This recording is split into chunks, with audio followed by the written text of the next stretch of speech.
Now Nadab and Abihu, the sons of Aaron, took their respective ceremonial censers, put fire in them, placed incense on it, and offered strange, unauthorized, unacceptable fire before the Lord, an act which he had not commanded them to do. And fire came out from the presence of the Lord and devoured them, and they died before the Lord. Then Moses said to Aaron, "This is what the Lord said, I will be treated as holy by those who approach me, and before all the people I will be honored." So Aaron therefore said nothing.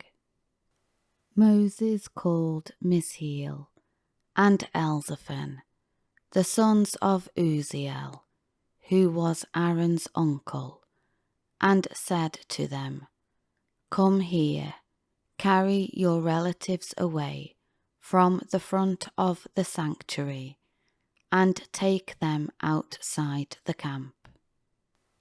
So they came forward and carried them, still in their undertunics, outside the camp, as Moses had said. Then Moses said to Aaron and to his younger sons, Eleazar and Ithamar, "Do not uncover your heads, nor let your hair hang loose, nor tear your clothes, as expressions of mourning, so that you will not die also, and so that he will not express his wrath and anger toward all the congregation. But your relatives, the whole house of Israel, may mourn the burning which the Lord has brought about. You shall not even go out of the doorway of the tent of meeting, or you will die, for the Lord's anointing oil is upon you." So they did everything according to the word of Moses. Then the Lord spoke to Aaron, saying, "Do not drink wine or intoxicating drink, neither you nor your sons with you, when you come into the tent of meeting, so that you will not die. It is a permanent statute throughout your generations."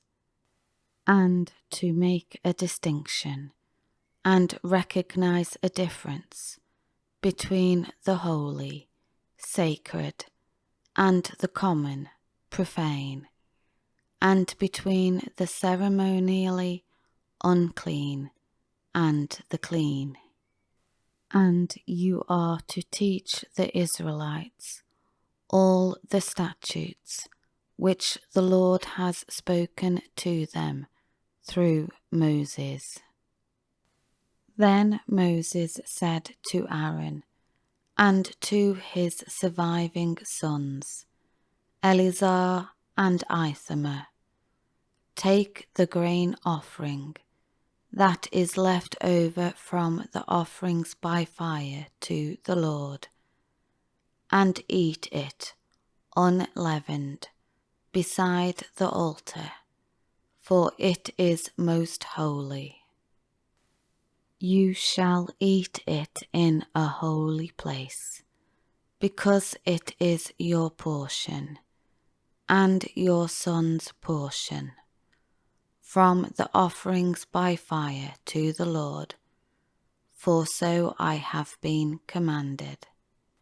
But the breast of the wave offering and the thigh of the heave offering you may eat in a clean place, you and your sons, and daughters with you, for the breast and the thigh are your portion and your son's portion, given out of the sacrifices of the peace offerings of the Israelites. They shall bring the thigh, presented by lifting up, and the breast, presented by waving, along with the offerings by fire of the fat, to present as a wave offering before the Lord. This shall be yours and your sons with you, as your perpetual portion, just as the Lord has commanded. But Moses diligently tried to find the goat that had been offered as the sin offering, and discovered that it had been burned up as waste, not eaten. So he was angry with Aaron's surviving sons, Eleazar and Ithamar, saying, "Why did you not eat the sin offering in the holy place? For it is most holy, and God gave it to you to remove the guilt of the congregation, to make atonement for them before the Lord. Behold, its blood was not brought into the holy place.